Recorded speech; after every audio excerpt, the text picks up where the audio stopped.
예, 통일생수 TV를 시청해주신 여러분 안녕하십니까?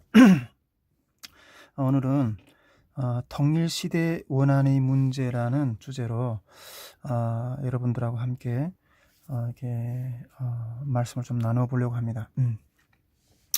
여러분, 우리가 통일이라는 어떤 그런 주제를 생각할 때 우리 한반도가 우리 남과 북이 이렇게 통일이라는 어떤 그런 시대를 맞이한다고 할 때 통일하고 크게 생각해 볼 수 있는 문제는 어떤 것이 있겠습니까?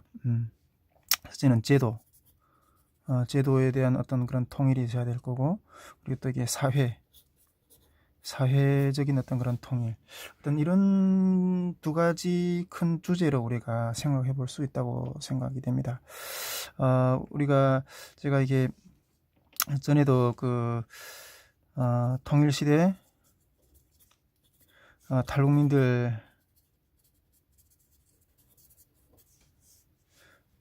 탈북민들의 역할이라는 강의를 앞에서 이게 찍어 올렸는데, 그때 이 주제를 다루면서 독일의 통일 모습에 대해서 우리가 잠깐 살펴보았었습니다.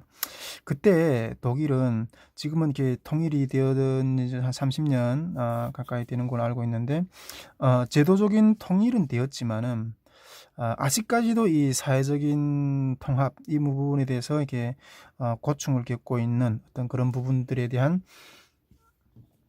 이야기들을 나눴습니다. 그때 통일된 독일에서 2004년도에 아주 큰 시위가 일어났다고 그랬었잖아요. 이 강의를 하면서 그때 그 시대가 들고 일어났던 어떤 그 구호가 아주 이렇게 과간이었다고 이렇게 그때 그 강의에서 이렇게 말씀을 드렸습니다. 여기서 다시 한번 그 구호를 이렇게 좀 되풀이하고 한번 이야기를 나눠보고 싶은데, 그때 그들이 시대가 나오면서 들고 나왔던 구호가 무엇이었는가 하면, 우리는 베를린 장벽을 다시 원한다. 그것도 이전보다 더 높은 벽을 원한다. 예. 더 높은 벽. 이전보다 더 높은 벽을 원한다. 이런 구호를 들고 나와서 이렇게 시위를 했다고 했던 어떤 그런 일화도 그때 그게 나눴었습니다.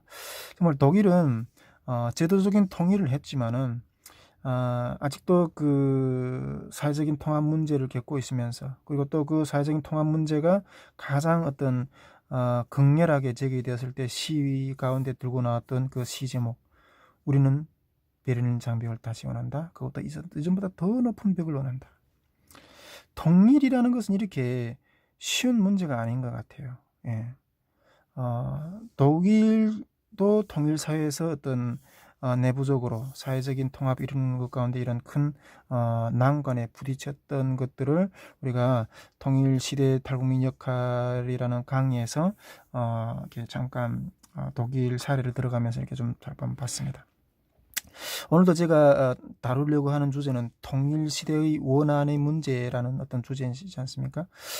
독일이 통일되어서 이런 이전보다 더 높은 벽을 원한다. 어떤 이런 사회적인 어떤 큰 어떤 벽에 부딪혀서 어떤 드러났던 어떤 그런 문제가 있었지만은, 제가 오늘 여러분들하고 같이 이렇게 좀 나눠보고 싶은 주제는, 우리 통일 한반도 시대에 또 이러한 마음속에 내재해 있는 그러한 원한의 문제들이 이렇게 표출될 거라는 거예요. 표출될 거. 근데 오늘 제가 나누고 싶은 어떤 그 원한의 문제들이 표출은 이 독일 통일사에서 말했던 어떤 이전보다 더 높은 벽을 원한다, 이런 주제보다는 조금 다른 시각에서의 어떤 그런 원한이 어떤 부분들이라고 할 수 있는데, 오늘 그런 부분들에 대해서 함께 여러분들하고 좀 이렇게 나누고 보고 싶은 겁니다. 일단은 제가 제 마음속에 있는 어떤, 제 삶 속에 있는 어떤 그런 어떤 한 부분에 대해서 이 시간 먼저 여러분들하고 좀 먼저 이야기를 하고 싶습니다. 이 주제를 먼저 이야기하기 전에 물론 이 주제하고 또 이렇게 연관된 문제이기 때문에 제가 이 부분을 좀 이렇게 먼저 나누고 싶습니다. 예.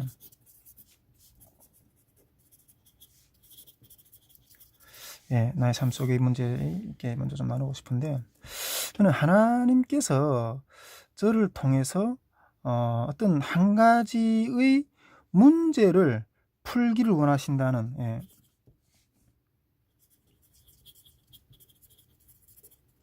하나님께서 저를 통해서 어떤 한 가지 어떤 문제를 풀기를 원하신다는 어떤 그런 마음들을 아주 좀 많이 느끼게 됩니다.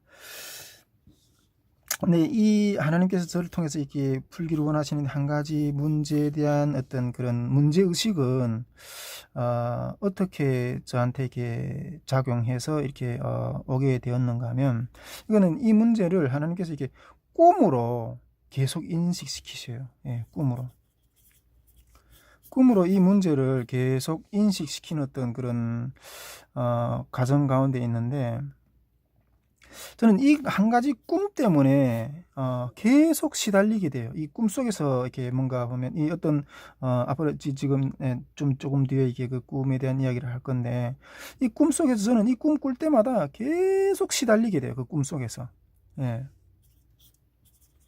계속 이 꿈 속에서 시달렸어요. 예.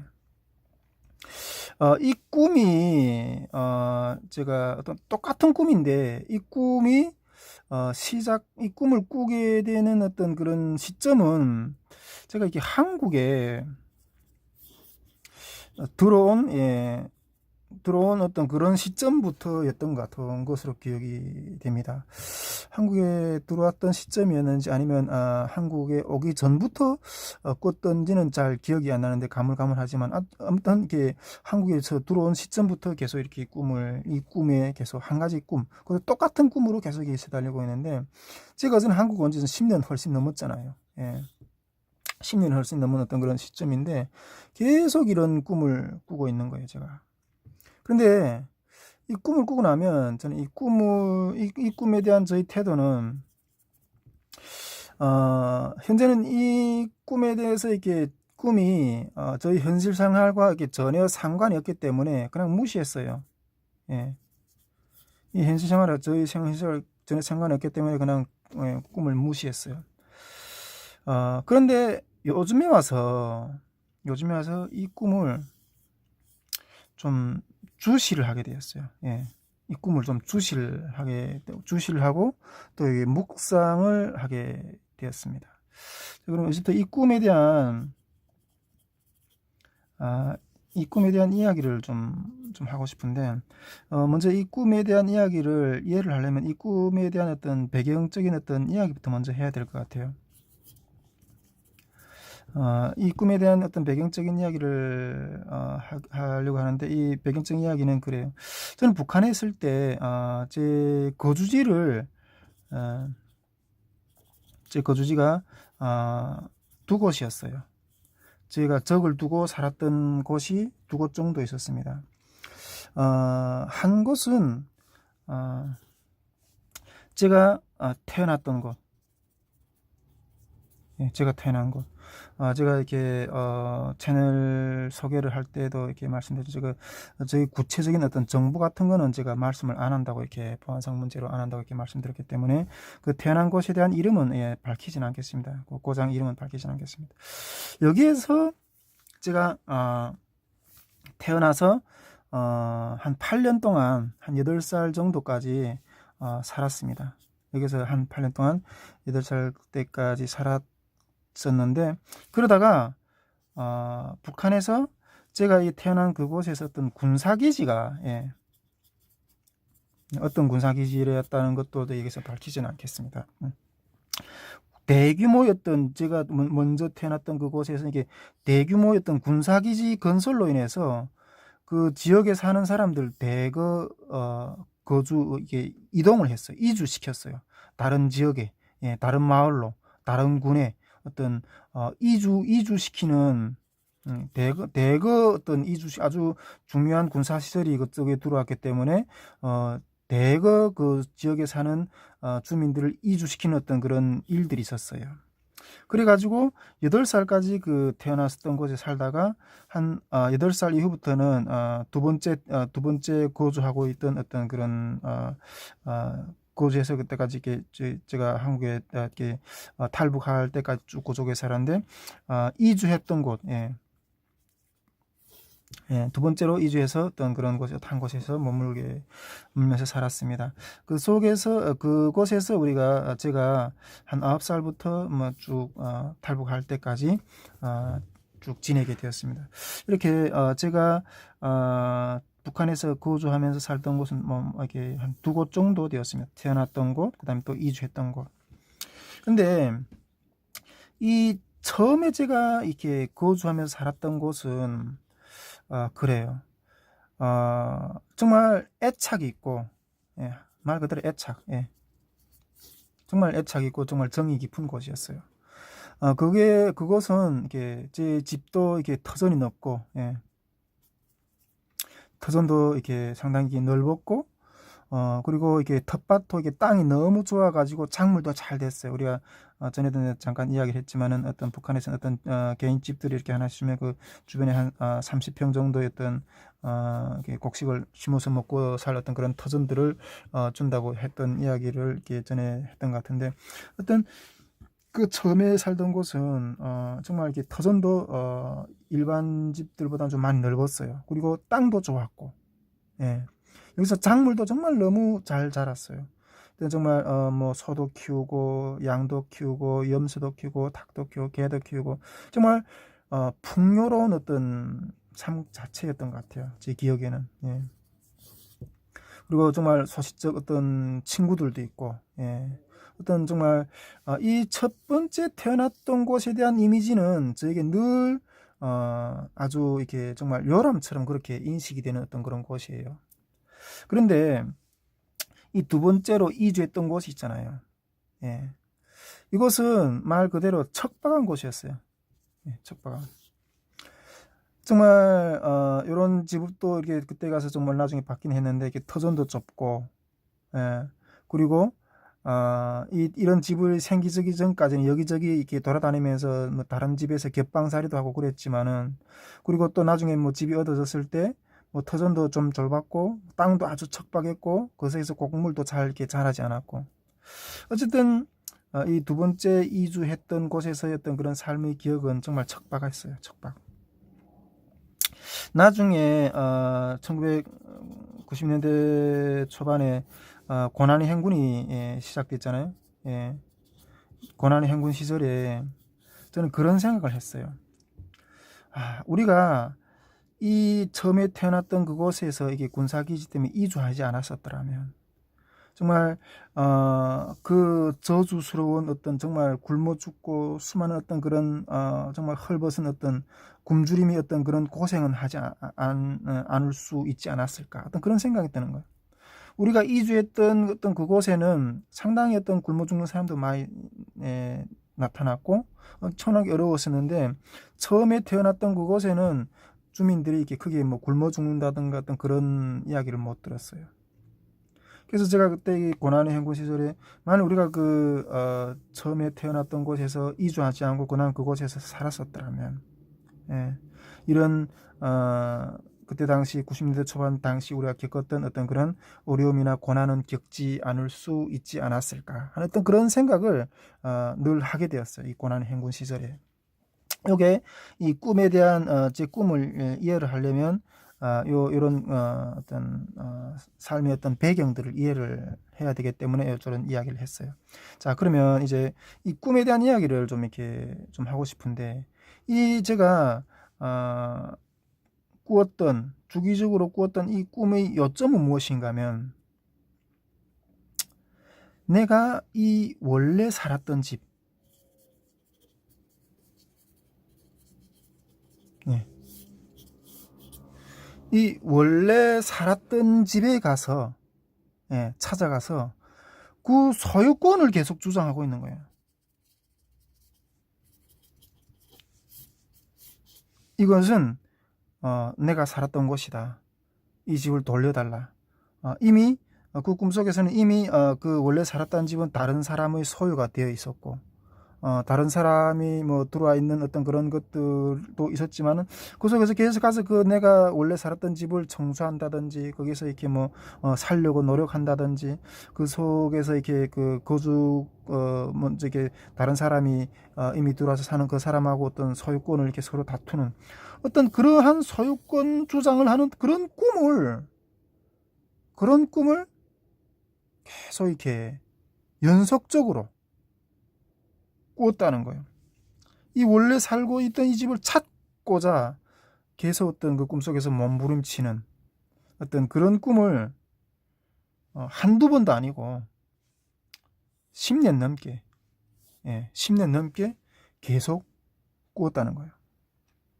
근데 이런 부분에 대해서 이게 뭐 지금 현실이 제 현실 생활하고 무슨 상관이 있어요. 이게 상관이 없잖아요. 이미 떠나온 것이고 돌아갈 수 있는 어떤 그런 것도 아니고 지금 나는 내 삶을 살기 위해서는 내 현실 앞에 있는 어떤 그런 문제만 착실히 이렇게 일을 해내면 되는 거고. 그런데 계속 꿈에서는 계속 이것에 대한 어떤 그런 압박감을 받았어요. 그렇지만은 그 꿈을 꾸었지만은 내 현실하고는 어떤 상관이 없는 것 때문에 무시를 했던 거죠. 그런데 요즘에 와서 계속 또 한번 이렇게 비춰지는 이 꿈은 이 집에 대해서 소유권을 주장하면서 나중에는 법정 소송까지 법정으로 소송함으로 해서 이 문제를 해결하려고 꿈속에서 계속 시도를 하고 있는 거예요. 뭐 저희들은 지금 이렇게 자본주의 사회에서 사니까 어디 자본주의 사회라는 것은 개인의 소유를 인정하는 개인의 소유를 인정하고 그런 것들을 보호하는 어떤 그런 제도잖아요. 근데 요즘에 와서 꿈꾸면 이 법정 소송으로까지 가서 이 내 소유권을 주장하고 찾으려고 하는 어떤 그런 모습을 계속 꿈속에서 꾸고 있었다는 거예요. 근데 전에는 이런 꿈에 대해서 제가 이렇게 그냥 무시를 했지만은 계속 주기적으로 계속 이런 모습이 꿈속에서 나타나니까 이게 과연 무엇일까 이런 것들을 좀 이렇게 좀 주시를 하게 되었어요. 그리고 이렇게 그 의미가 무엇일까 하는 것들에 대해서 좀 이렇게 생각해 보게 됐던 거예요. 자, 그럼 이 꿈에 대한 의미가 무엇일까 이게? 이 꿈의 의미가 어떤 것일까 하는 것들을 좀 이렇게 한번 좀 생각해 보고 싶은데 이것은 이 집은 나의 의지가 아니라 나의 의지가 아니라 강제로 빼앗긴 거잖아요. 북한이 어떤 군사적인 어떤 그런 부분들이 어떤 목적으로 인해서 강제로 이주되었고 저희가 강제로 이주함으로 인해서 빼앗긴 내 삶의 터전을 빼앗긴 거잖아. 이 처음에 삶의 터전에 대한 어떤 그 이미지 자체가 풍요였다는 거. 이것을 떠난 이후부터는 계속 어떤 빈핍함과 결핍의 느끼는 어떤 그런 삶을 살았는데 그 처음의 것은 내 의지로 내놓고 포기한 것이 아니라 강제로 빼앗긴 것들에 대해서 꿈속에서 그것을 계속 회복하기를 추구하고 소망하고 촉구하고 있는 거죠. 그런 문제인 거예요. 그러니까 나의 의지가 아닌 강제로 빼앗긴 것에 대한 회복을 촉구하는 것. 이것이구나. 이것을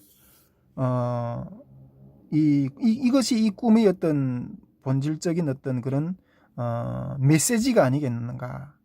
저는 이렇게 딱 요즘에 와서 그것을 이 꿈을 처음에는 무시했지만은 이 꿈에 대해서 요즘엔 좀 주시하면서 묵상하게 된 것이 이런 부분이었어요. 그러면서 딱 생각한 것이 이런 문제들이 통일시대에 엄청 많이 제기되겠구나 하는 것들을 생각하게 되었어요. 그러면서 이 부분에 대해서 반복적으로 이렇게 저는 하나님께서 주셨다고 저는 믿고 있는데 생각나게 하게 하는 것은 이런 문제들을 인식하고 나중에 통일 시대에 이런 부분들이 일어났을 때 정말 준비한 자만이 우리가 그것들을 해결할 수가 있잖아요. 예. 그런 것들을 준비하라고 하는 이런 문제들을 해결할 수 있는 어떤 그런 준비들을 하라고 하시는 어떤 하나님의 뜻으로 이렇게 받아들이게 되었어요. 이 꿈을 주시하면서 반복적으로 나타나는 이 꿈을 주시하면서 요즘에 와서 그것들을 이 꿈을 주시하게 됐고 이것이 하나님의 뜻이라는 것들을 생각하게 되었어요. 예. 하나님 뜻이라는 것들을 이렇게 생각하게 되었는데 우리가 지금 계속 우리가 통일 시대를 이렇게 꿈꾸며 준비하려고 하는 어떤 그런 것들을 계속 우리 기도회가 이렇게 준비하고 또 많은 한국 교회와 또 우리 대한민국 정부가 또 북한도 뭐 통일이라는 어떤 그런 주제를 이렇게 입버릇처럼 이렇게 외치고 있지만은 이런 부분들이 통일이라거나 무턱대고 외치는 것이 아니라 그 통일 시대에 만났을 때는 그 안에서 내재하고 있는 어떤 그런 상당한 어떤 제가 이제 꿈에서 이야기했던 같은 어떤 그러한 부분들이 일어나게 될 거라는 거예요. 만일 우리가 이런 것들을 제도적, 뭐 심리적, 신앙적, 신앙적인 어떤 그러한 열쇠들을 가지고 봉합해낼 어떤 그러한 준비가 되어 있지 않다면, 준비가 되어 있지 못하다면, 물론 준비가 되어 있지 못하다면 만약 일시적으로 어떤 계기를 통해서 제도가 통합이 됐다고 합시다. 일단 통일이라고 해서 제도의 통합하고 사회 통합 합이라고 제가 아까 이렇게 초대에 이렇게 말씀했는데 제도가 일단 통합이 됐다고 합시다. 어떤 방법으로든 어떻게 했다고 합시다. 그러나 이런 문제를 우리가 제도적으로, 심리적으로, 신앙적으로 봉합해낼 열쇠들을, 그러한 어떤 깊은 고민들을 해내지 못한다면, 그러면 준비하고 있지 못하다면 제도가 일시적으로 통합됐다 할지라도 다시 갈라질 어떤 그런 불씨들로 되살아날 거예요. 다시 갈라질 어떤 그런 불씨들로 되살아날 거예요. 제가 요즘에 독일 통일에 대해서 우리 기도회에서 계속 이렇게 문제를 살펴보고 있는데, 독일 통일에 대해서 기도회에서 계속 살펴보고 있는데, 요게 저번에도 요 그림을 잠깐 보여드렸지만은 요 그림을 가지고 이렇게 계속 나누고 있거든요. 요게 2차 세계 대전이 일어나기 전까지 이게 독일 역사 가운데 이게 분열과 통합의 어떤 그런 역사들을 좀 살펴보기 위해서 먼저 독일 역사를 다뤘던 부분이고, 요게 동서독이 갈라졌던 어떤 그런 시점이고, 또 요쪽 부분은 이게 동서독이 통합이 되는, 통일된 사이의 어떤 그런 부분들을 이렇게 이렇게 구분해서 이렇게 제가 이렇게 도표를 그린 어떤 그런 부분들인데, 제3제국, 요 제3제국은 히틀러, 요 부분이 제3제국인데, 제3제국이란 건 히틀러의 어떤 독일을 말하는 거잖아요. 이 서독이 이 제3제국의 계승자로서, 제3제국의 어떤 법적인 계승자로서 이렇게 세워졌을 때, 법적인 계승자로 이렇게 세워졌을 때, 서독은 1959년에 배상법이라는 법을 제정해가지고 나치 희생자들에 대한 보상을 정말 상당한 기간 오랫동안 보상을 했어요. 그 나치 제도 가운데, 제3제국의 나치 제도 가운데서 있으면서 그 피해를 당한 자들이었던 그런 부분들에 대해서 나치 희생자들에게 대한 어떤 배상의 어떤 그런 일을, 배상법이라는 어떤 그런 법을 제정해서 상당히 오랜 기간 진행을 했었어요. 제가 알기로는 또 연구하는 것 과정에 딱 보니까 이스라엘이 1948년에 다시 건국했나요? 2000년 동안 나라가 없어졌던 나라가 1948년도에 나라를 다시 이렇게 재건하면서 이 나치 독일에서, 서독에서 그 배상금을 받아가지고 그 나라를 건국하는 데 있어서 상당한 어떤 그런 그 자원을 마련했던 걸로 이렇게 나와 있더라고요.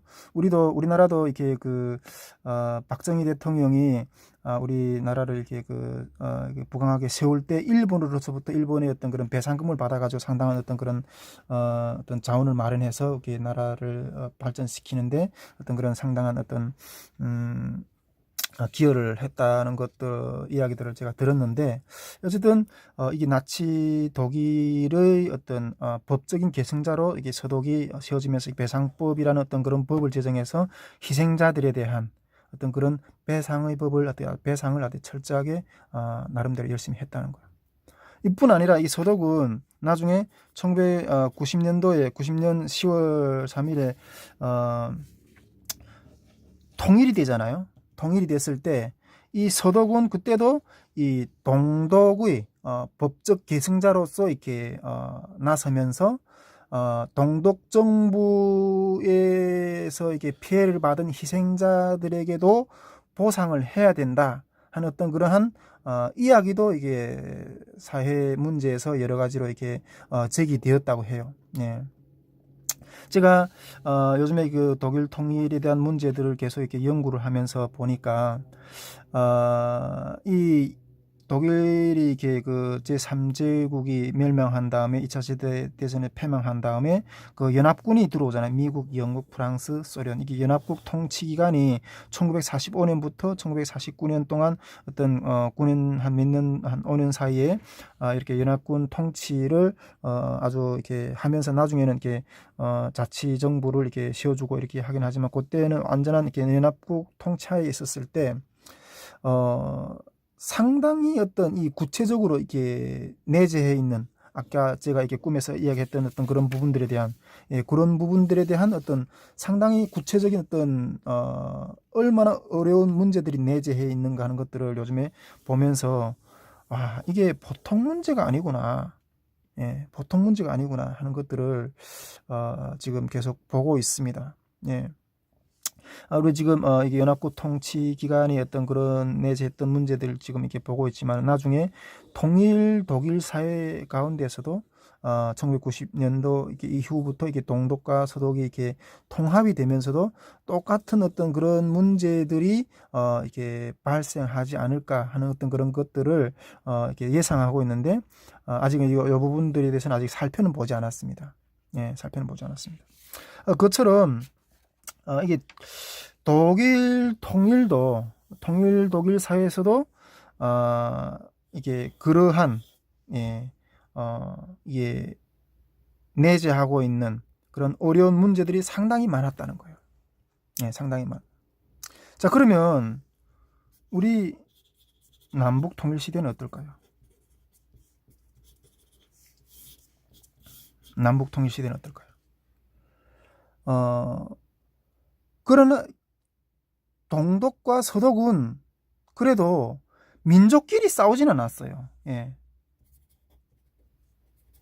민족끼리 서로 싸우지는 않았어요.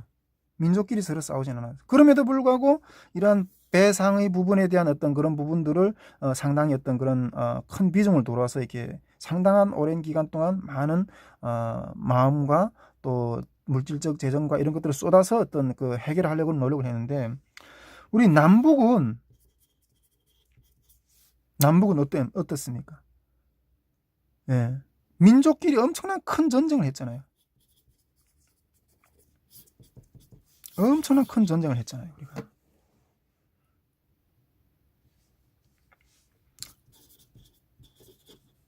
이 6.25를 통해서 얼마나 많은 어떤 그런 아픈 상처를 남겼습니까? 우리가 지금 보통 1000만 이상 가족이라고 그러잖아요. 1000만 이상 가족. 이 속에 얼마나 많은, 우리, 남북이 합해서 뭐 5천만, 한 7천만, 8천만 정도? 그렇게 예상하고 있나요? 그 중에서 1000만이라. 분단된 가족이 1000만 이상 가족이라고 그렇게 하고 있잖아요. 6.25 때도 그렇지만은 45년도 해방 후에 북한 땅에는 북한 정권이 들어서면서 몽땅 몰수했잖아요. 예, 모두 다 국유화하고 개인들이 어떤 자산과 이런 걸 다 빼앗아 국영화하고 이랬잖아요. 예, 강제로 몰수당한 어떤 그런 문제들이 많이 일어났던 것이죠.